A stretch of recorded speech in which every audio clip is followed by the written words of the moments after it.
नमस्कार विद्यार्थी मित्रांनो. आम्ही बऱ्याचशा विद्यार्थ्यांसोबत डिस्कशन केलं तेव्हा बऱ्याच विद्यार्थ्यांची एक रिक्वेस्ट होती की 10th स्टेट बोर्डमध्ये असणारा ट्रिगॉनॉमेट्री हा पॉईंट आपण स्टार्ट करायला पाहिजे. तेव्हा आज आपण 10th स्टेट बोर्ड ट्रिगॉनॉमेट्रीसाठी लागणारं काही बेसिक डिटेल्स पाहणार आहोत.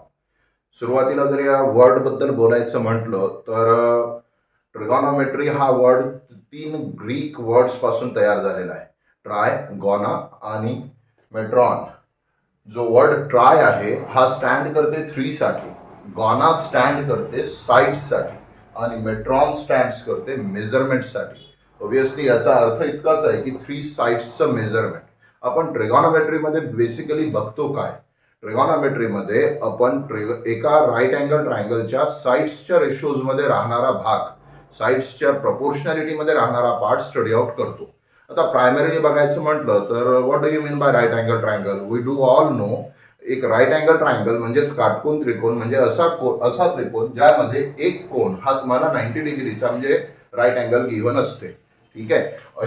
जसं की आपण इथे एक ट्रायंगल एबीसी कन्सिडर केलेला आहे. या ट्रायंगल एबीसी मध्ये अँगल बी हा 90 डिग्रीचा आलाय. मग हा अँगल बी जो 90 डिग्रीचा आला, या अँगल बी मुळे हा ट्रायंगल एबीसी एक राईट अँगल ट्रायंगल झालाय. हा ट्रायंगल एक राईट अँगल ट्रायंगल झालाय. आता या ट्रायंगल एबीसी मध्ये जर आपण याच्या साइड्सच्या रेशोजला स्टडी आउट करत असेल तर बेसिकली साइड्सच्या रेशोजला स्टडी आउट करणं म्हणजे ट्रिगॉनॉमेट्रिक रेशोजला स्टडी करणं आहे. आता साइड्सच्या बाबतीत आपण या आधी पण एक पॉइंट बघलेला आहे. जसं की तुम्ही 9th स्टँडर्ड पासून आणि त्याच्याही बिफोर पासून पायथागोरस थेरम स्टडी करत आले. पायथागोरस थेरम मध्ये तुम्ही स्टडी आउट केलंय की हायपोटेनियसचा स्क्वेअर हा base square plus height square असते. Base square plus height square असते आणि हायपोटेनियस म्हटलं म्हणजेच आपल्यासाठी काय, एक अशी साइड जी 90 डिग्रीच्या अँगलला अपोजिट मध्ये आलेली आहे. हा 90 डिग्रीचा अँगल आहे. याची अपोजिट साइड ऑब्विसली कोणती आहे? AC.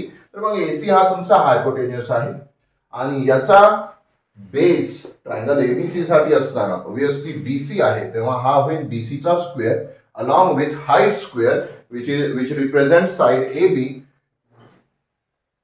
Therefore we can say that AC square equal to BC square plus AB square is the statement for Pythagoras theorem. आता हा एक प्रॉपर्टी, हा एक गुणधर्म आपण पायथागोरस थेरमच्या फॉर्म मध्ये या आधी स्टडी आउट केलेला आहे. तसं 9th स्टँडर्ड मध्ये तुम्ही याच्याशी रिलेटेड 30, 60, 90 आणि 45, 45, 90 चे ट्रायंगल्स सुद्धा स्टडी आउट केलेले आहेत, ज्यामधून तुम्ही साइड्सच्या रेशोजला इव्हॅल्युएट करून ठेवलंय.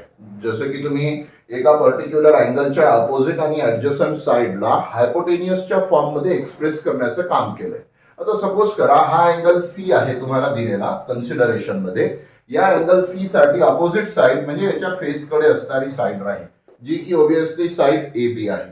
याची ऍडजसंट साइड म्हणजे लगतची साइड म्हटलं तर ऑब्विसली याची ऍडजसंट साइड बीसी होईल, कारण ऑलरेडी एसी हा आपला हायपोटेनियस झालेला आहे. एसी हा ऑलरेडी हायपोटेनियस झालेला असल्यामुळं आपण म्हणणार की अँगल सी साठी राहणारी ऍडजसंट साइड कोणती असेल? बीसी असेल. अपोजिट साइड म्हणजेच विरुद्ध बाजू कोण असेल? एबी असेल. आणि हायपोटेनियस तर आपल्याला ऑलरेडी गिव्हन आहे एसी.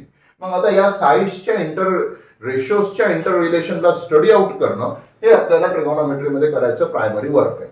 आता हे आपलं वर्कचं फॉर्मॅट झालं. But basically why we are going to study trigonometry? आपल्या डेली रुटीन लाईफमध्ये याचं काय काम आहे? जसं की आपण मॅथमॅटिक्समध्ये बऱ्याचशा वेळेस असं गणित अभ्यासतो ज्याचं आपल्या दैनंदिन जीवनाशी काहीतरी काम असते. म्हणून ट्रिगोनॉमेट्रीचं असं काय वर्क आहे?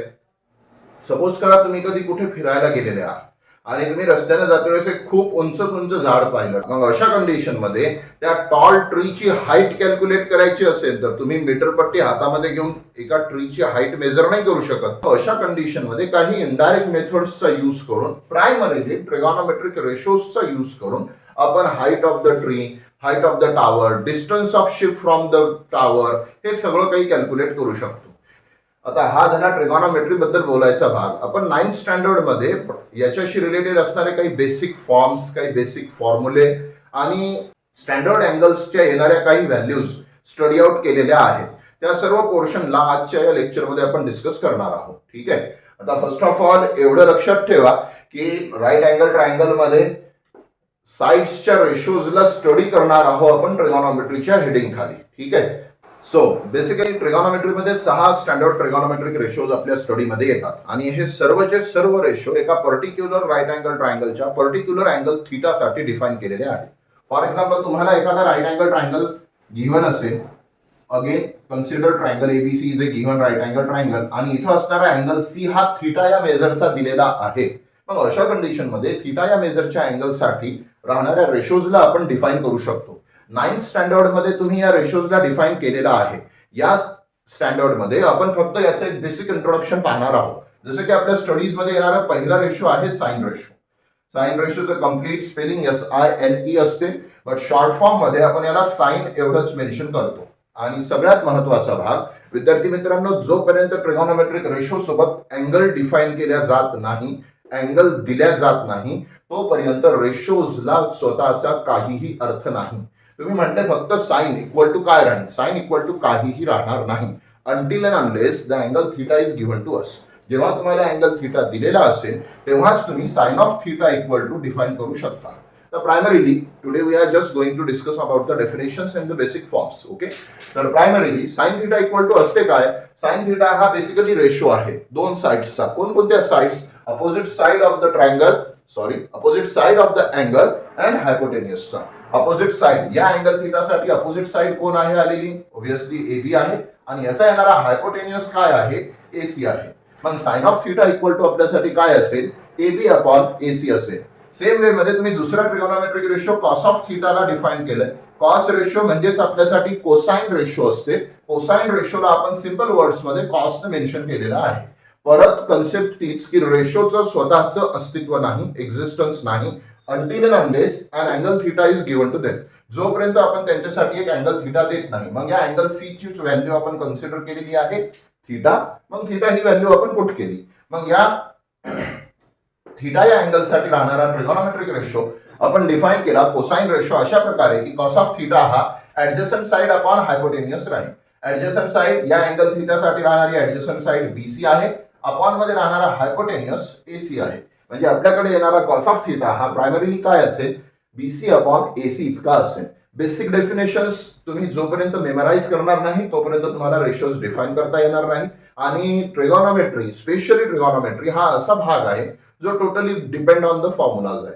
तुम्ही एकदा फॉर्म्युलांना क्लिअर करून घ्या आणि इम्प्लांटेशन ऑफ फॉर्म्युला करा, हे तुमच्यासाठी मच मोर इझी आहे. नंबर ऑफ स्टुडंट्सची कंप्लेंट असते की ट्रिगोनॉमेट्री अंडरस्टँड होत नाही. सर्कल नंतर सगळ्यात वर्स्ट चॅप्टर विद्यार्थ्यांचं म्हणणं असते ट्रिगोनॉमेट्री आहे. बेसिकली ट्रिगोनॉमेट्री हे सगळ्यात सिंपल चॅप्टर्स मध्ये येते. जोपर्यंत तुम्हाला फॉर्म्स क्लिअरली माहीत नाहीत तोपर्यंत तुम्ही इथं असणारे एक्झाम्पल अटेंड करू शकत नाही. बेसिकली मॅथ्सचा जो क्रायटेरिया आहे स्टडी करण्याचा, जो पॅटर्न आहे स्टडी करण्याचा, तो पॅटर्न इथं सुद्धा ऍप्लिकेबल आहे. जसं की तुम्हाला जोपर्यंत मॅथ मधले बेसिक रूल्स अँड कन्सेप्ट माहीत राहणार नाहीत तुम्ही मॅथला स्टडी आउट करू शकत नाही. सेम वे मध्ये जोपर्यंत तुम्हाला ट्रिगोनॉमेट्री मध्ये इन्व्हॉल्व्ह होणारे ratios along with their formulas and identities माहीत नाहीत तोपर्यंत तुम्ही त्याला अंडरस्टँड करू शकत नाही. ठीक आहे. तर पुढे येणारे रेशो म्हटलं तर ऑब्विसली टँजंट एक रेशो आहे ज्याला आपण टॅन ऑफ थीटाला मेन्शन केलेला आहे. आता बेसिकली टॅन ऑफ थीटा असते काय? टॅन ऑफ थीटाची राहणारी प्रायमरी डेफिनेशन ही आहे की हा रेशो ऑफ टू साइड्स आहे. कोणत्या दोन साइड्स? एक साइड या अँगल थीटाची राहणारी अपोजिट साइड आणि एक साइड या अँगल थीटाची राहणारी ऍडजसंट साइड. म्हणजे आपण काय म्हणू शकतो? टॅन ऑफ थीटा हा AB अपॉन BC इतका असेल. काय असेल? AB अपॉन BC इतका असेल. नंतर आपण लॅटर ऑन याचे रिलेशन परत एक्सटेंड केलंय की हाच टॅन ऑफ थीटा हा बेसिकली साइन थीटा आणि कॉस थीटाच्या रेशो मधून डिटरमाइन होऊ शकते. हाच टॅन ऑफ थीटा कशातून डिटरमाइन होऊ शकते? साइन थीटा आणि कॉस थीटाच्या. पुढे येणारा रेशो आहे कोटँजंट, ज्याला आपण basically cot of angle theta म्हणणार.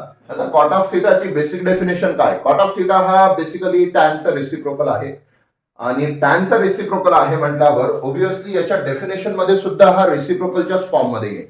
टॅनची प्रायमरी डेफिनेशन आपण काय मेन्शन केली? Opposite side upon adjacent side. Okay. मग याचा रेसिप्रोकल जेव्हा आपल्याला करायचा आहे तेव्हा ऑब्विसली न्यूमरेटर आणि डिनॉमिनेटरचं इंटरचेंजिंग होईल. Adjacent side upon opposite side ही कन्सेप्ट फॉर्म होईल. कुणासाठी? कॉट ऑफ थीटासाठी. मग इथं फक्त टॅनचा रेसिप्रोकल करायचा तर we can easily say that tan of theta जर AB अपॉन BC असेल तर कॉट ऑफ थीटा याचा रेसिप्रोकल म्हणजे BC अपॉन AB असेल. ओके. आता हा जर बीसी अपॉन एबी होत असेल कॉट ऑफ थिटा, तर मग याचीच डेफिनेशन सेकंड आपल्याकडे अजून आहे. टॅनचा रेसिप्रोकल जर कॉट होते तर मग obviously we can say that cot of theta हा रेसिप्रोकल म्हणजे साइन बाय कॉस न होता काय होईल, cos of theta by sine of theta होईल. ही दुसरी एक इंटररिलेशन बिटवीन रेशोज साठी लक्षात राहू द्या. ठीक आहे. यानंतर आपण जो पुढचा रेशो स्टडी आउट करणार आहोत तो आहे सेक थिटा, ज्याला आपण सेकंड म्हणतो. ठीक आहे. बेसिकली जो सेक रेशो आहे हा सेक रेशो कोसाइनचा रेसिप्रोकल आहे, म्हणजेच कॉस ऑफ थिटाचा रेसिप्रोकल आहे. ऑलवेज लक्षात ठेवा सेक ऑफ थिटा हा 1 अपॉन कॉस ऑफ थिटा राहील. हा 1 अपॉन काय असेल, कॉस ऑफ थिटा असेल. या कंडिशन मध्ये बघा कॉस थिटाची डेफिनेशन आपण काय डिफाइन केलेली आहे, कॉस थिटाला आपण डिफाइन केलेला आहे की तो ऍडजस्टंट साइड आणि हायपोटेन्युसचा रेशो असते. ओके. जेव्हा तुम्ही याचा रेसिप्रोकल परफॉर्म करणार तर ऑब्विसली डिनॉमिनेटरला असणारा हायपोटेन्युस हा न्यूमरेटरला जाईल आणि न्यूमरेटर मध्ये असणारा ऍडजस्टंट साइड हा डिनॉमिनेटरला येईल. या रिझनमुळे सेक थिटाची व्हॅल्यू आपल्यासाठी हायपोटेन्युस अपॉन ऍडजस्टंट साइड होते. मग या कंडिशन मध्ये अँगल थिटासाठी हायपोटेन्युस कोण आलाय, एसी, अपॉन मध्ये ऍडजस्टंट साइड म्हणजे कोण असेल, बीसी. म्हणून सेक ऑफ थिटाची व्हॅल्यू आपल्याकडे येणारी AC अपॉन BC इतकी राहील. And the last ratio